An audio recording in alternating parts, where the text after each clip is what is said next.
Контентаа эхлэхээс өмнө хэрвээ та манай сувгийн лайк, subscribe мөн хонхон дээр дарвал дараачийн удаад орох сонирхолтой мэдээллүүдийг цаг алдалгүй авах боломжтой байдаг гэдгийг сануулъя. Тайлагдашгүй бүхэнд шимтэгч Далд ертөнд сувг. Үхлийн дараах амьдрал гэж үнэхээр байдаггүй. Бид энэ дэлхийд төрөхдөө ямар нэгэн зоригтой ирдэггүй. Таны одоо зовж шаналан хэцүү бүхнийг туулж байгаа чинь цаанаас төлөвлөгдсөн зүйл байсан уу? Хэцүү бүхний дараа сайн сайхан зүйлс ирдэггүй. Сүнс сэрнэ гэж байдаггүй. Сүнс сэрэх гэдэг нь юу гэсэн үг вэ зэрэг эдгээр олон асуултын хариултыг олохын тулд бид бодит хүмүүсийн амьдралд тохиолдсон явдлуудаас орчуулан хүргэж байгаа билээ. Энэ удаагийн дугаартаа биеэ үнэлэгч, хар тамхичин, хулгайч гэд муу бүхнийг амьдралынхаа туршид хийж ирсэн эмэгтэй үхэл гэдэг зүйлийг үзээд эргээд энэ дэлхийд ирсэн тэр хэсэг хором амьдралыг нь хэрхэн өөрчилсөн талаар түүний ярьснаар хүргэх болно. Ингээд өнөөдрийн дугаараа эхлэе. Сайн байцгаана уу? Намайг Бэти Гуарин гэдэг. Би хар тамхинд донтох эмгэгээс эдгэрч байгаадаа сүнслэг оршихуйгаар хүний ертөнцид хэсэгхэн хугацааг өнгөрөөж байгаадаа талархаж явдаг хүн. 2019 оны 3 дугаар сард Кундалин сэргэлт буюу хүний доторх нуугдмал энерги сэргэж гүн сүнслэг сэргэлтэнд хүрэх явц надад тохиолдсон юм.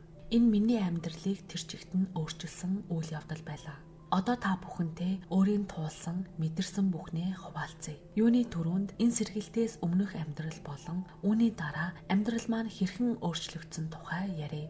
Би маш ядуу асуудлаар дүүрэн гэр бүлд өссөн. Манай гэр бүл хар тамхи, ядуурал, сэтгэл зүй болоод бие махбодын хүчирхийллүүд үе дамжин байсаар ирсэн. Би бүр хүүхэд байхасаа л хар тамхиг хэрэглэж эхэлсэн. Эцэг эх маань хар тамхичид байлаа. Тэд надад анх яаж хэрэглэдгийг зааж өгч байв. Тэдэнд ч бас эмээ өвөө маань зааж өгсөн. Энэ бүх зүйл үеэс үед үргэлжилж ирсэн юм. 2007 онд эцэг эх минь хар тамхинаас гарахаар шийдэж харилцан бие биендээ эмчилгээ хийлгэхэд албадаж байлаа. Тэр үед би 23 настай, дүү минь 18 настай байв. Амьдралын минь эдгээр хүнд хэцүү өдрүүд улам бүрэл намайг хар тамхинд донтуулах болсон юм. Энэ амьдрал тайвшрал авах цор ганц зүйл нь миний хувьд хар тамхил юм шиг санагддаг байлаа. Одоо ярих гол сэдв болох сүнслэг сэргэлтийг мэдрэх хүртлээр миний бараг бүх амьдрал хар тамхинаас хамааралтай байсан юм. Тэгэхэд амьдрал минь бүхэлдээ харанхуй дороотсон байлаа. Нэг өдөр би өмнө хэрэгэлдгээсээ хэд дахин ихээр хэтрүүлэн хэрэгэлчихсэн юм. Яг үүний дараа энэ явдал тохиолдсон бөгөөд би диваажин шиг тийм нэгэн газар очсон байв. Би тэр орон зайд орох үедээ бурханд огт итгэдэггүй, шашингүй үзэлтэн байсан юм. Үхлийн дараа юу ч байхгүй гэдэгт бүрэн итгэж, хизээч энэ сэдвээр сонирхдаггүй байлаа. Гэр оронгүй болохын ирмэг дээр хар тамхинд нэвт донтсон биеийн үнэлэгч байсан юм. Би бас худалж хулгайч байсан. Өөрөөр хэлбэл диваажинд очино гэж бодохооргүй бүх муу зан чанарууд надад бүрэлдсэн байв. Гэтэл би тэнд очижсэн дээгчтэй яриад байж байсан. Бийгүү орон зайд хязгааргүй цагаан гэрлэн дунд хязгааргүй хайрын дунд умбан сууж байв. Үүнийг би ихэндээ зүгээр л хар тамхины солиорол гэж бодсон. Солиотой юм хар тамхинд хэд мансуураад гэж бодов. Энэ бол миний амьдралдаа мэдэрсэн хамгийн галзуу мансуурал байсан баг. Гэхдээ одоолгүй энэ бүхэн зүгээр нэг мансуурал биш гэдгийг ухаарсан. Би тэр орон зайд байхдаа өөрийнхөө төрхөөс өмнөх амьдралын төлөвлөгөөгөө харсан юм.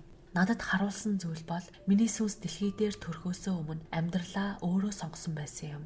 Би эцэг эхээ сонгосон. Би ямар гэр бүл төрхөө өөрөө сонгосон. Би туулж мэдрэх бүх бэрхшээлээ сонгосон. Надад бие махбод, сэтгэл санаа, бэлгийн хүчирхийлэл үзүүлэх тэдгээр хүмүүсийг ч өөрөө сонгосон байсан. Би сүнсний төвшөнд яг ингэж бүх шийдвэрүүдийг гаргаж байгаагаа харсан юм. Энэ бүхэн надад яг л видео тоглоом шиг санагдаж байлаа. Би дэлхий дээрх өөрийн амьдралдаа туулж мэдрэх бүх зүйлээ сонгох үедээ өөрийгөө супермаркет дотор хоосон түрдэгт хэрэгтэй явж байгаагаар харсан юм. Тэнд торгон хантааз шилэбэн малгайтай нэг эрэгтэй байв. Тэр надад "За одоо амьдралаа сонгох" гэж хэлэхэд нь би олон зүйлсийг тэр тэргэндээ хийж эхэлсэн. Тэгэд би зовлон шаналлтай амьдралыг сонгож бүх гол бэрхшээл сорилтыг өөрөө тэр тэргэндээ хийж байв. Мөн тэр тэргэнд миний туулж амжаагүй эдгэрэл, даван туулалт, амжилт, мөрөөдөл, зорилготой хүрэх гэх мэт зүйлс ч бас байв. Гэхдээ эдгээр зүйл миний амьдралд хараахан тохиолдоогүй байлаа. Тиймээс би тэр орон зайд үлдхийг гуйсан. Тэд хэлэхдээ намайг сүнслэг дайчин бөгөөд дэлхийн ухамсарыг дээшлүүлэх зорилгоор сайн дураараа ирсэн. Одоо буцаж очиж даалгавраа дуусгах ёстой гэж хэлв. Миний амьдралын эхний хагас бол зөвхөн бэлтгэл сургуулалт байж Би зүгээрээ би энэ даалгаврыг гүйцээхгүй. Би эндээ л үлдэнэ гэхэд тэд үгүй чи буцах ёстой гэж хэлсэн. Би үгүй би буцаж очимооргүй байна гэж хэлсэн даруйд яг л бяцхан хүүхэд шиг аашилж газарт сун хөл гараас авчиж би буцахгүй. Та нар бидэнд дэлхийн үнэндээ ямар байдагыг хэлдэггүй шүү дээ. Тэнд хитрхи хэцүү, маш хүнд. Би чадахгүй гэж уйлж бухимдаж байлаа. Тэгээд надад нэг бодол төрөв. Би за яах вэ? Би ямар тач буцаж очиж чадахгүй гэж хэллээ. Би өөрийнхөө биеийг гаднаас нь хараад зогсож байсан юм. Тэд хэлэхдээ за болно чи бие рүүгээ буцах шаардлагагүй. Гэхдээ чи заавал дэлхий рүү буцах ёстой. Тиймээс чав төрөх хүүхдийг чинь үзүүлэе гэлээ. Тэгээд надад 3 хүүхэд үзүүлсэн. Энэ бүх зүйл яг л видео тоглоом шиг харагдаж байв. Тэд нэг хүүхдийн тухай мэдээллийг харуулад энэ хүүхэд бол чиний төрөх хүүхэд гэж хэлсэн юм. Тэр хүүхдийн талаарх мэдээллийг надад харуулад түүний хүүс, үндэс угсаа, хаан төрөх, гэр бүлийн гарал үүсэл, туулах бэрхшээлийн тухай ч үзүүлсэн бөгөөд тэр хүүхдийн амьдрал минийхээс ч илүү хүнд хэцүү байлаа. Гэтэл миний амьдрал аль хэдийнэ хангалттай, олон сорилт бэрхшээлээр дүүрэн байсан юм. Тэгээд би би тэгвэл тгээс эхэлж чадахгүй. Тэр эмэгтэй рүүгээ буцаж орё гэлээ. Түүний дараа нэг мэдхэд би ухамсартаа иргэн ирсэн байв. Хэдийгээр би энэ бүх зүйлийг хар тамхины улмаас үүссэн хий хоосон солиорол гэж үзэн оюун санааны ертөнц, орчлон ертөнц, бурханлаг ухамсар, ертөнцийг бүтээгч гэх мэт зүйлс миний амьдралд ямар ч утга учиргүй зүйлс байсан учраас энэ бүх сонсон мэдэрсэн зүйлсээ тоолгүй өнгөрч болох байсан ч орчлон ертөнц надад маш хүчтэй, боддоор мэдрэх төөц байдлаар өөрийгөө илчилсэн тул би энэ бүхэн бодит туршлага байсан гэдгийг үгүйсгэх ямар ч аргагүй болсон юм. Тэнд байхдаа би 2 чухал мессежийг маш тодорхой сонссон. Нэг нь чи заавал дэлхий рүү буцах ёстой гэсэн үг байлаа. Нөгөө нь бол чи одоо хар тамхиа хэрэглэхээ болох ёстой. Чиний даалгаврыг эхлүүлэх цаг нь болсон гэсэн үг байсан юм. Энэ орчлон ертөнц миний даалгаврыг биелүүлж хар тамхинаас ангижрах боломжийг бий болгож эхлэв. Амьдралд минь олон бурханлаг учрал, гайхалтай давтцлууд өрнөж эхэллээ. Жишээ нь миний 10 гаруй жил харилцаж байсан бүх хар тамхины 8-ачид нэгэн зэрэг амьдралаа өөрчлөхөөр шийдэж хар тамхи зархаа болсноор би хар тамхи олж авах ямар ч аргагүй болов. Үүний зэрэгцээ хар тамхи надад ямар ч нөлөөгүй болж эхэлсэн юм. Би нэг мэдхэд гройны хамаарлаас гараад 3 дахь хоног дээрээ байв. Амьдралдаа анх удаа хар тамхинаас гарах тэр их хүнд өвдөлт зовлонг мэдэрч байлаа. Би 20 гаруй жил хар тамхинд донтсон байсан учраас үүнээс хэцүү зүйл байхгүй мэт санагдсан юм. Энэ бүх өвдөлт донд нэг бодол надад төрсөн нь хэрвээ би хүссэн ч амиа хорлож чадахгүй юм байна. Учир нь хитрхи их өвдөж байгаа тул орноосоо босоод үүнийг хийх ч чадалгүй байна гэж би бодсон. Яг энэ мөчөд сэтгэл зүй оюун санаанд ямар нэг зүйл тохиолдож байгаа мэт санагдав. Гинэт би нэг хоолой сонссон бөгөөд тэр хоолой надад чи өөрийн хүссэн зүйлээ эдгэж өгөхийг гуйж болно гэж хэлсэн юм.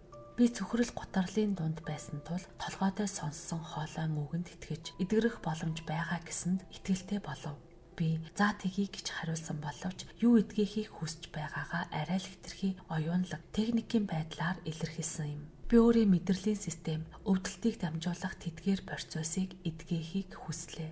Би гройны хамаарлаас ангижрахыг хүсэж байсан ч хар тамхины донг бүр мөсөн хаях тухай дурдсангүй. Учир нь тэр үед надад өөр төрлийн хар тамхиг хэрэглэх сонирхол минь хэвээр байсан юм.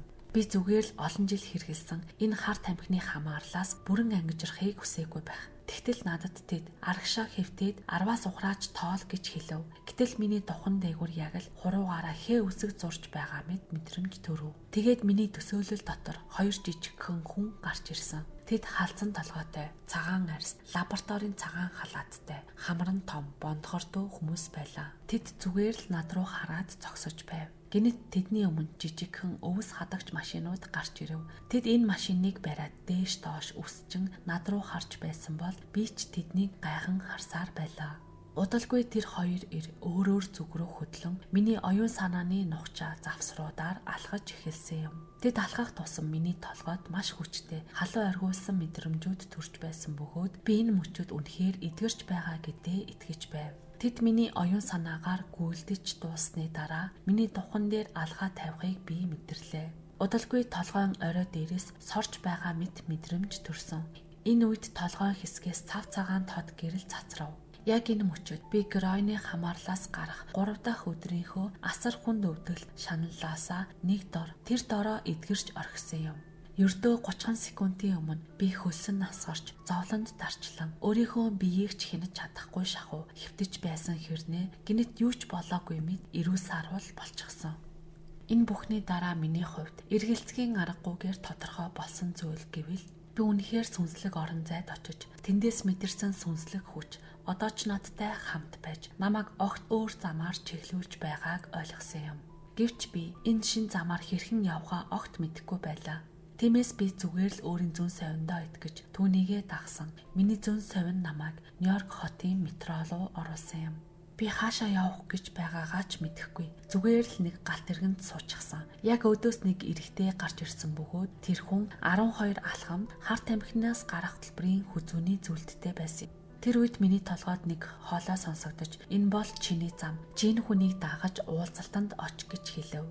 Би тэр хоолойг дагсан. Энэ бол 2019 оны 6 дугаар сарын 1-ний өдөр байсан бөгөөд би түүнээс хойш дахиж хар тамхиг хэрэглээгүй юм. Хэд хоногийн турш би дахин хэд уулзалтанд очлоо. Нэг удаа би 60 хүнтэй нэг уулзалтанд оролцож суудал миний амьдардаг Бруклинд байдаг урт хугацааны нөхөн сэргээх төвийн хөтөлбөрийн захирлаас ердөө 2хан суудлын зайтай сууж байгаагаа анзаарав. Энэ мөчөд би бодлоо. Би өөр нь яаж хүн шиг байх ёстойг мэдэхгүй юм байна. Би хар тамхи хэрэглэлгүй амьдралаа хэрхэн өнгөрөх ёстойг ч мэдэхгүй юм байна. Хар тамхи бол миний амьдралын турш миний хамгийн сайн найз байсаар ирсэн юм. Би хар тамхиггүйгээр амьдралаа хэрхэн зохицуулж, хүний амьдралаар хэрхэн амьдрахаа төсөөлж чадахгүй байв. Гэтэл яг миний хажууд нэг эмэгтэй сууж байсан бөгөөд түүний амьдралын зорилго, хүсэл тэмүүлэл, хийдэг ажил нь хар тамхинд донцсон эмэгтэйчүүдэд дахин амьдралаа хэрхэн зөвөр эхлүүлэх, жинхэнэ утгаар нь хэрхэн эмэгтэй хүн байхыг зааж сургадаг хүн байсан юм.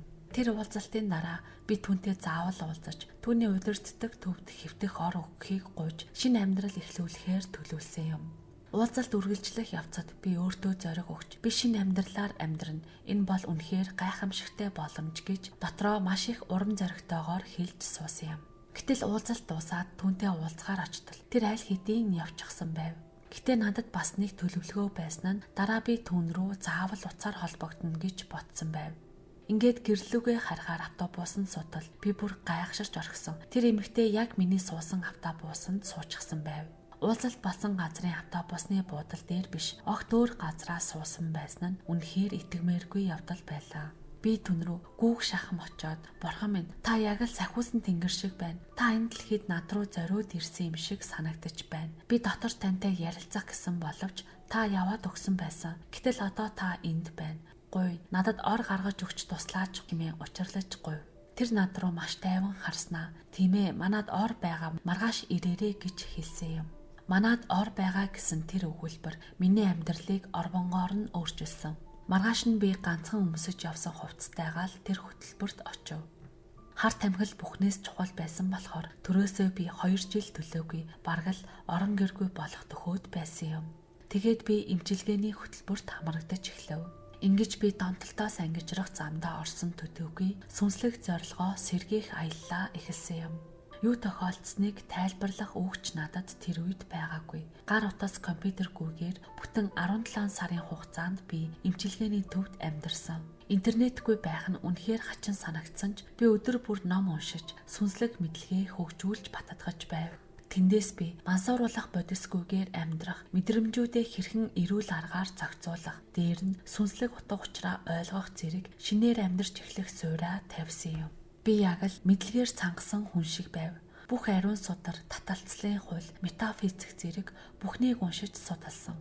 Амьдралдаа анх удаа оюун ухаанаа бүрэн ашиглаж, тархиа тасгалжуулж байна гэж мэдэрсэн нь үнэхээр чөлөөтэй, хүчрхэг мэдрэмж байв. Би бодол санаагаа удирдах, өөрийн ертөнцийн жинхэнэ бүтээгч нь өөрөө юм байна гэдгээ ойлгосон юм. Энэ дэлхийд төрхөөсөө өмнө өөрийн амьдралаа төлөвлөсөн байсныг мэдэх тэр агшин ухамсарыг минь тэр дорн өөрчилж би өөрийгөө нөхцөл байдлынхаа хохирогч гэж харахаа болсон юм. Үнэн дээр би өөрийн энэ туршлага бүхнээрээ дамжуулан өөртөөгөө ижил хүмүүсийг хамгаалах, тэдэнд туслах үүрэгтэй байсан юм билээ. Миний амьдрал тохиолдсон муу бүхэн сүнсний зорилготой минь холбоотой байжээ. Энэ бүгдийг би даван туулах ёстой байсан. Үүний дараа л миний амьдралын сайн сайхан бүхэн надад эрэх хувь тавилантай байж, үүнийгээ ч би төрхөөсөө өмнө өөрөө сонгосон. Одоо би Харт амхинд донцсон хүмүүст туслах, сэргээн засах салбарт ажиллаж, өөртөөгөө ижил асуудалтай хүмүүст тусалж, донтолтоосоо салж, шинэ амьдрал эхлэхэд нь тусалж байгаа. Энэ бол үнэхээр гайхалтай. Би өмнө нь хизээч хэн нэгэнд тусалж байгаагүй хүн шүү дээ. Харин ч эсэргээрээ олон хүнийг мансууруулах бодисонд уруу татаж, амьдралд нь хор очруулдаг байсан юм. Гэсэн ч өнөөдөр би өөрөө эдгэрээ зогсохгүй, тэдгээр хүмүүст тусалж байна гэдг нь миний хувьд хизээч төсөөлж байгаагүй агуу боломж байлаа. Үхэлтэй ойрцон туршлагаас хоошох миний амьдрал, биений минь эс бүр 360 градусын эргэлт хийхийг шаардаж байгаа мэт болсон юм. Би мансууруулах бодис архи тамхиг хэрэглэхээ болсон. Бас хизээч олны дунд байх дургүй. Ганцаараа л мансуураад явж байдаг байсан хүн одоо олон түмэнтэйгээ цуг идэвхтэй амьдралын хэмнэлээр амьдарч байна. Энэ бүхэн өөрийн сүнсний зорилгоо ухамсарласны ачаар л бий болсон боломж юм. Деважин шиг тэр орон зайд орсон мөч урдны амьдралтай минь огт адилгүй их эсрэгцэл мэдрэгдсэн. Би биеэ үнэлэгч Харт тамхич ямар нэгэн юр бусын зүйлд огт итгэдэггүй хүн байсан ч энэ бүхэн үнэхээр ямар ч хамаагүй байв. Хэрвээ хүсвэл би тэр амьдралын хэмнэлээрээ үргэлжлүүлээд амьдарч болох байсан ч орчлон ертөнц надаас өөр зүйлийг хүссэн юм. Тиймээс би өнөөдөр зөв шударгаар амьдарч өөрийн сайн сайхан төдийгүй бусдад тустай зүйл хийж амьдрахыг сонгосон. Тэндээс буцаж ирэхдээ би энэ дэлхийд ирсэн зорилго маань олон хүмүүс туслахаар илгээгдсэн гэдгээ маш сайн ойлгосон юм. Үүнийг би зүгээр л өөрөөрөө байх, гэрэл гэгээ түгээх байдлаар хэрэгжүүлдэг. Өөрийн түүхээ хуваалцах гойч заримдаа миний өөрийг зүгээр л хэн нэгэнтэй чимээгүй хамт байж тэднийг сонсох байдаг. Хэрвээ энэ бүх өөрчлөлтийг над шиг хүн хийж чадсан бол та нар ч гэсэн сүнсний зорилгоо олж амьдралдаа өөрчлөлт хийж чадна. Бид бүгдээрээ сүнсний сэргэлтийн үйл явцаа мэдэрч яваа гэдэгт би итгэдэг. Хэрвээ надад энийг зовлон бэрхшээл саа дотгоор тулгараагүй, би тэдгээрийг даван туулж чадаагүй байсан бол би өөрөө ч ингэж сүнсний зорилгоо олохгүй. Сүнс минь бас сэрэхгүй байх байлаа. Би өөрийгөө энэ дэлхийд түр зуур ирсэн, өөрийн гэсэн зорилготой сүнс гэдгээ гүн мэдэрдэг. Энэ хүртэл миний түүхийг сонссонд баярлалаа. Энэ бол Харт амхины донтолтоосоо болж үхэлтэй нүүр тулж эргээд энэ дэлхийдээ амьдрахаар ирсэн эмэгтэйн бодит түүх байлаа. Үхлийн дараах амьдрал хойд урднаас бид дэлхий дээр ямар нэгэн зорилготой төрдөг үү? Дэлхийгээс өөр гарагт амьдрал байдаг уу? Үнэхээр хүний сүнс олон төрлийг олж мөнх амьдрдаг уу зэрэг нууцлаг асуултуудын хариултыг олохын тулд бодит хүмүүсийн амьдрал тохиолдсон түүхээс бид хуваалцаж байгаа билээ. Гэхдээ бидний дийлэгт нь эдгээр зүйлс огт мэдрэгдэхгүй байсаар энэ насаа дуусгадаг. Ховорхон тохиох эдгээр зүйлсийг мэдэрсэн хүмүүст мэдрэгдэх тэдгээр зүйлс нь өөрөөр мэдрэгддэг. Тэгвэл эдгээр бодит хүмүүсийн жишээ хариулт нь үл олдох эдгээр асуултын хариултыг олоход нэг алхмаар дөхөн болж байгаа гэдэгт найдаж байна. Энэ хүртэл бидний бэлтгэсэн контентийг сонссон танд баярлалаа. Бидний дараагийн дугаар үүнээс ч илүү сонирхолтой байх болохоор та сувгаа дагаагүй байгаа бол яг одоо subscribe товчон дээр дарж биднийг дэмжээрэй. Тайлагдшгүй бүхэнд шимтгч далд ертөнд сувг.